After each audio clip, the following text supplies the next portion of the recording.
శ్రీకాకుళం జిల్లా పలాస కాశీబుగ్గ మున్సిపల్ కార్యాలయం ఆవరణలో గురువారం డ్వాక్రా సంఘాలకు రివాల్వింగ్ ఫండ్ చెక్కుల పంపిణీ కార్యక్రమంలో ముఖ్య అతిథిగా ఎమ్మెల్యే గౌతు శిరీష పాల్గొన్నారు. ఈ సందర్భంగా ఆమె మున్సిపాలిటీ పరిధిలో నూతనంగా ఏర్పడిన 80 స్వయం శక్తి సంఘాలకు రివాల్వింగ్ చెక్కులను అందించారు. అనంతరం ఆమె మాట్లాడుతూ పలాస కాశీబుగ్గ మున్సిపాలిటీని జిల్లాలోనే ఉత్తమ మున్సిపాలిటీగా తీర్చిదిద్దేందుకు మీ అందరి సహకారం అవసరమని కోరారు.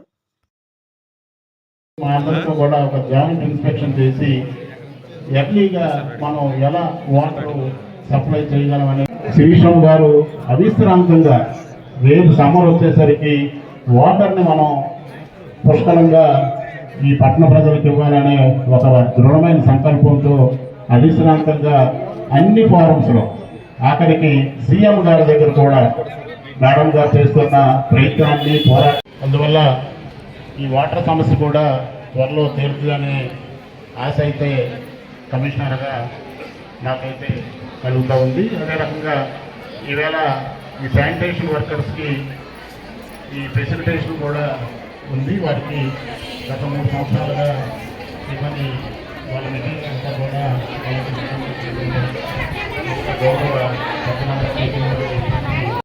అభివృద్ధి ధ్యేయంగా పనిచేయాలనే నా లక్ష్యంతో వాళ్ళు కూడా అడుగులు వేస్తున్నారు.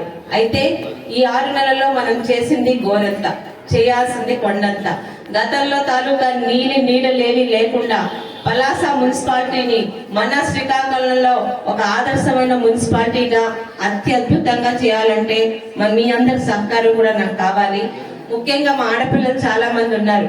మన ఇల్లు ఎంత నీట్ గా ఉంచుకుంటామో మన వీధి పరిసరాలు కూడా అంతే శుభ్రంగా ఉంచుకోవడానికి మీ సహకారం నాకు కావాలని కోరుకుంటున్నాను. ఎందుకంటే మన ఇల్లు తుడిచి ఆ చెత్త రోడ్డు మీద పడేస్తే మన వీధే పాడవుతుంది. దయచేసి ఆడపిల్లలకి ఆ స్పృహ ఉంటుంది.